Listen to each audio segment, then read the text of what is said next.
Yo, what's up, dudes? Back with another video. Today we're going to be doing a little bit of a review. I put a new drivetrain on it.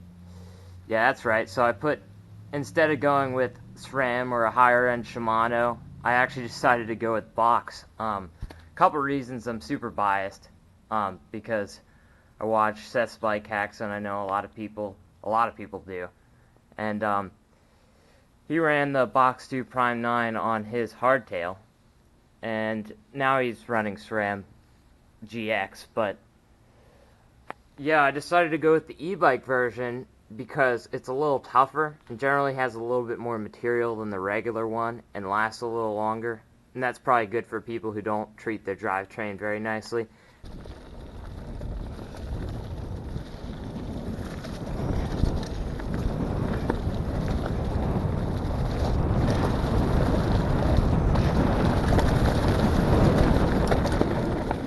Oh wow, that is awesome.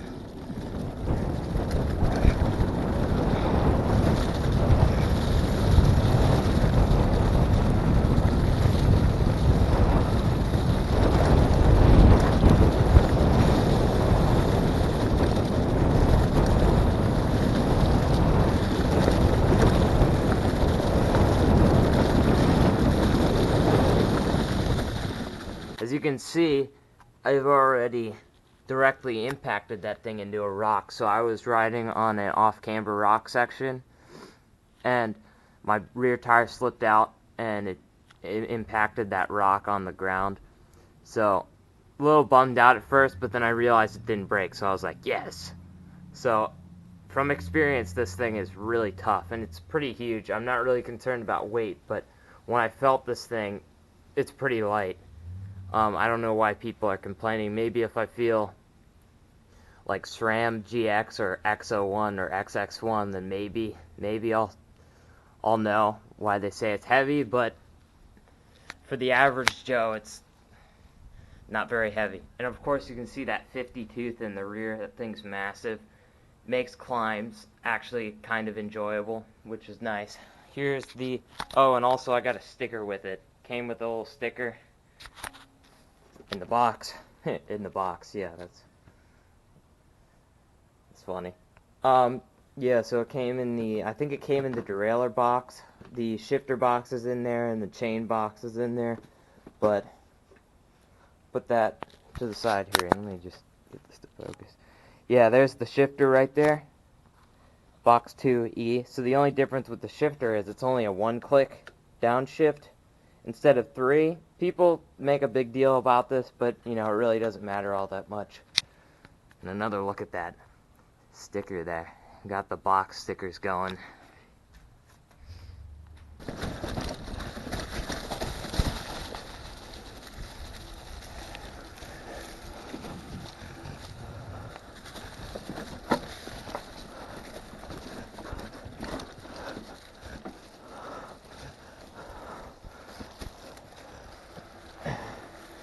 And this is steep as balls.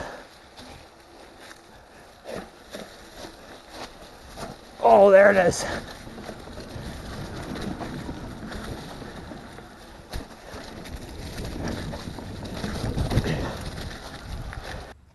And yeah, it came with a box chain as well, silver nickel plated. Shifts like a dream, honestly. It's the best thing that I've ever felt. And it has this cool mechanism called pivot tech.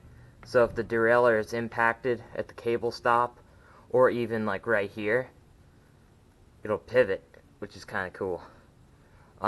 One thing bringing up about this pivot tech, Shimano's cable is already kind of out of the way, and SRAM's is like not even apparently there because they have kind of a cable. They have a roller that reroutes the cable. So technically you could say that this is better, but not really because this cable is super exposed. And honestly, I don't know. It's not going to pivot this way. It's only going to pivot if it gets impacted right there. So if something were to catch here, it's going to seriously damage that. So it doesn't really matter all that much. Kind of obsessing about it, but whatever.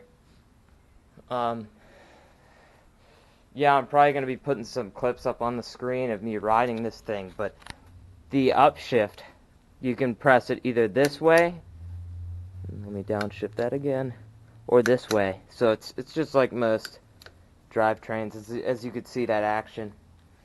Pretty nice. The upshift feels a lot like Shimano, but the downshift feels like something I've never felt before. I guess you could just call it box, because it's very unique.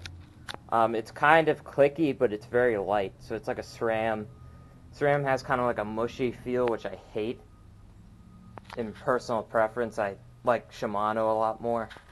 That might just be my biases, but still, I hate that.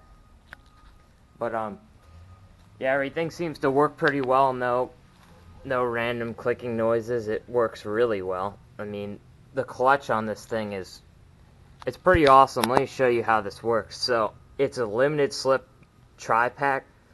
So, basically, there's 3 friction plates stacked up, and that is what causes the clutch. There's no off switch, but what helps is that limited slip. So, if you're taking the rear wheel off, you don't want to have to pull this thing with all the clutch weight, so it's super hard, and then now it's super easy. It slips.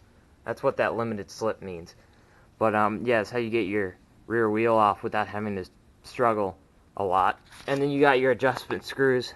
You got your, I think this is upper limit, lower limit, and then you got your B limit right there. Pretty easy to adjust, but I had to look it up because it doesn't have any markings.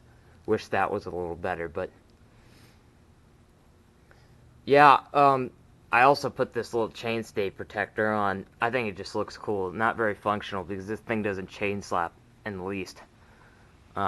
Pretty easy to install. I left the cable housings. I pretty much just took the old derailleur and old shifter off, and that worked pretty well. Paired with these Box 1 downhill bars, it slipped on super easy. Probably because they're the same company, but yeah, it's pretty nice. I like it a lot. Would recommend. I was gonna think about changing out the shifter before I got it, but wanted to try it out, and I don't really care that it's a one-click, so it's fine with me. Yeah, I'm probably gonna put some clips up on the screen throughout this video, so it might go on a little longer. I don't really know, but for right now, that's it for this video.